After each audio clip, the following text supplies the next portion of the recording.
વડોદરાના મકરપુરા જીઆઈડીસીમાં તસ્કરોનો તરખાટ વધ્યો છે। એક્યુરેટ એન્જિનિયરિંગ કંપનીમાં ચોરીની ઘટના બની। બે શખ્સોએ રિક્ષામાં આવીને ચોરીને અંજામ આપ્યો। કંપનીમાં સૂતેલા કામદારને બંધક બનાવીને ચોરીને અંજામ આપવામાં આવ્યો છે। અંદાજે 7 લાખના કોપરની ચોરી કરવામાં આવી। ચોરીની સમગ્ર ઘટના સીસીટીવીમાં કેદ થઈ ગઈ છે।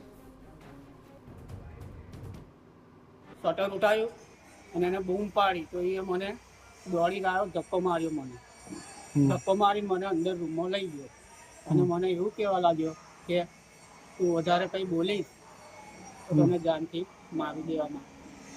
પછી તમે શું કર્યું? પછી મને એક સાઈડ પર ખૂણાની અંદર બેહાડી દીધો અને શટર પાડી દીધું, બંધ કરી દીધું, મોબાઈલ લઈ લીધો।